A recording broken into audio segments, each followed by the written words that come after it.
Hello, superstar. In this video, I'm going to walk you through the stages of spiritual awakening.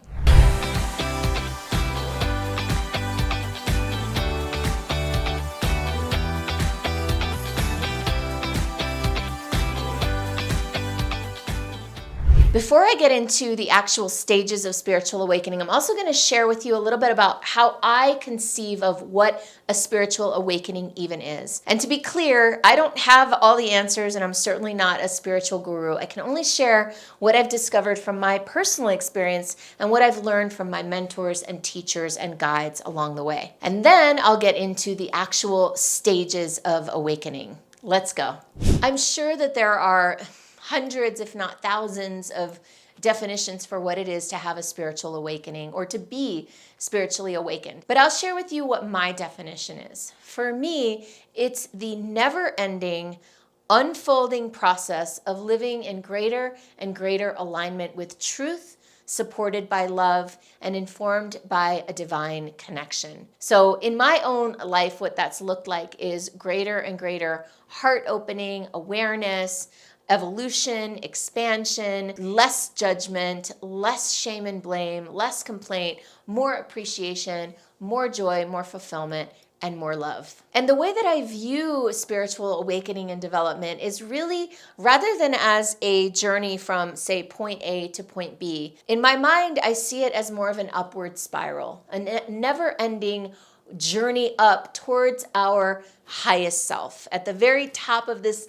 imaginary infinite spiral is a version of me that's so connected, so aligned, so loving, and that's the version of me that's informing me today, that I keep calling in and requesting guidance and support from. And so the stages that I'm going to share with you today, there are 4 stages to them. Each time we move through the stages, in my mind, I see it as moving up a level in the spiral. And I also want to share a little bit about what's informed what I'm going to share with you here today.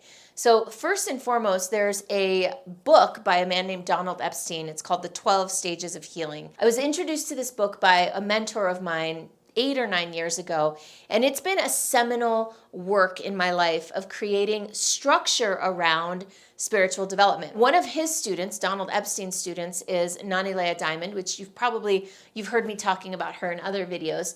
And she has a group that I belong to called Sacred Feminine Leadership. And a lot of what I've learned has come through her as well. I've had many other teachers along the way. I've read many books. And it seems like what I'm going to share here today is somewhat universal. I've definitely pulled from different things here and there, but what I've seen is that over and over again, the same patterns emerge.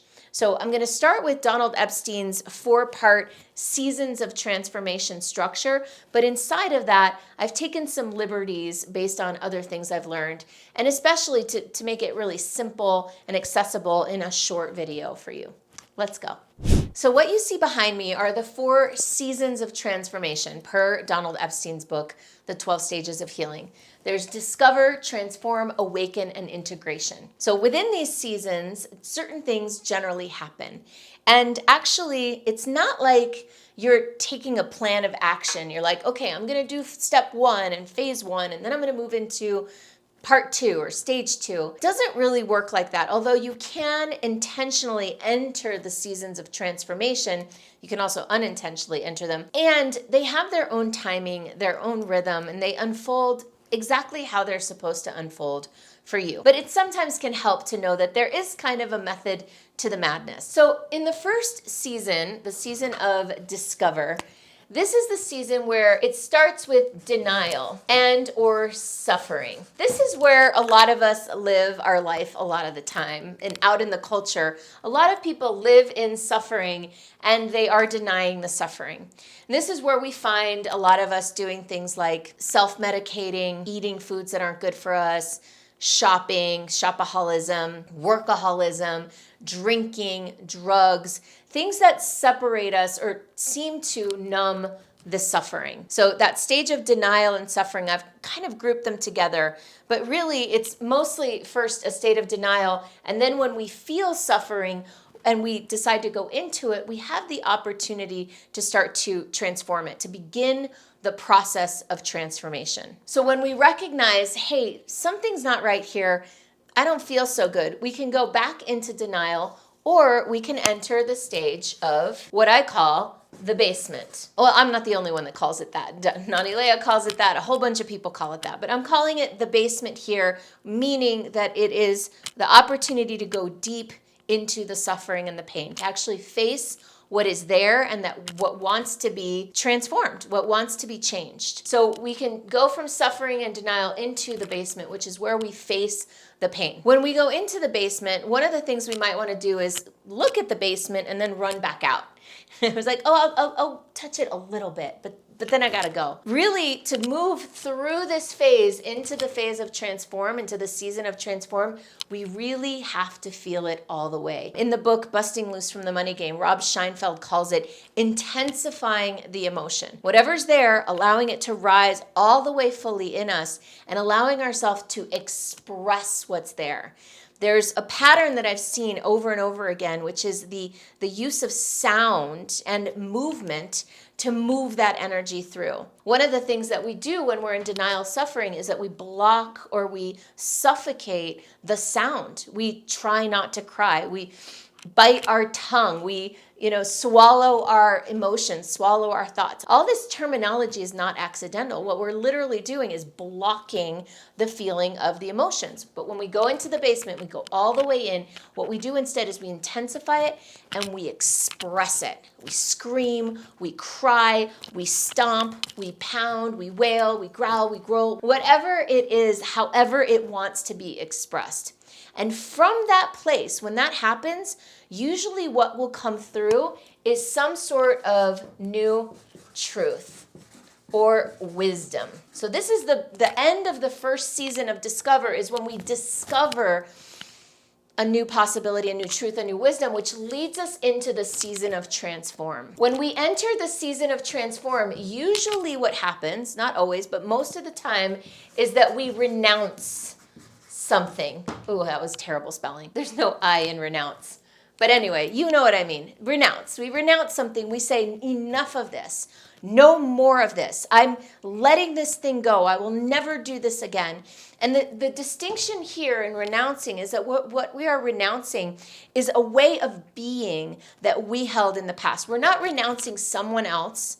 We're not renouncing something outside of ourselves. That goes back into the season of Discover, when we're blaming, shaming, complaining to someone else. In the season of Transform, we take our power back, and we are renouncing the loss of our own power. So what we do is we renounce the way of being, the former way of being, and then we make a claim of what will happen going forward. We raise a standard. We set a new intention, a new objective, a new claim, a new way of living. So we claim that, and in doing so, it equals empowerment.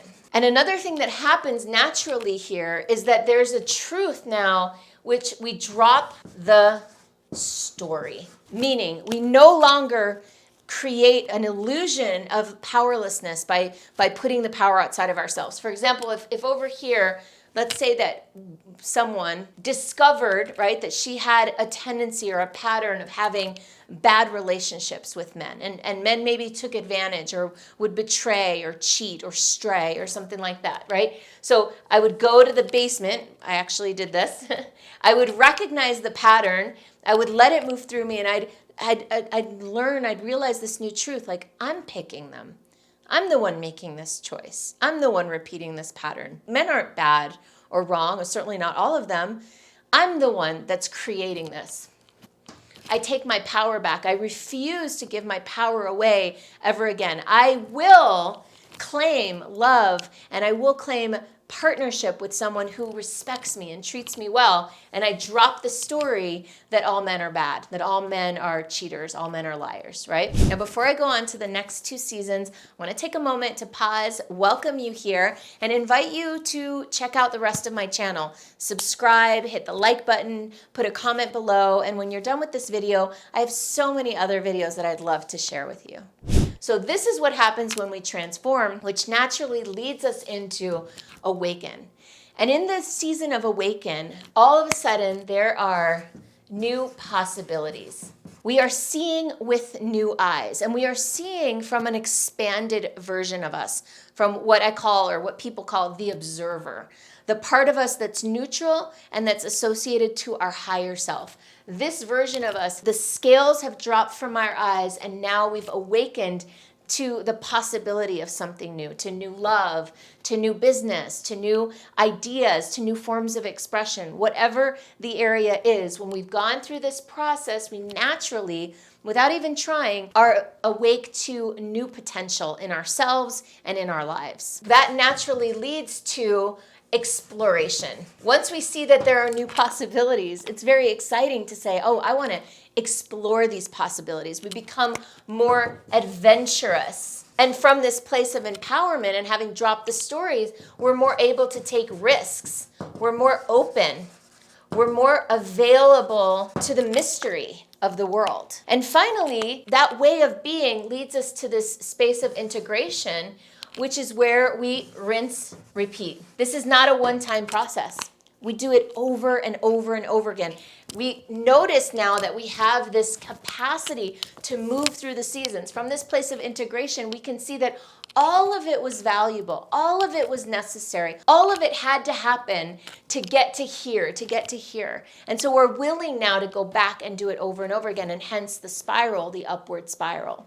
If you're a speaker, a coach, a consultant, an expert of any sort, and you're looking to integrate some of these principles into your business so you can grow and expand, then maybe I can help. Let's find a time to chat. You can check out my calendar, book some time with me at superstardiscoverycall.com, or click on the link below.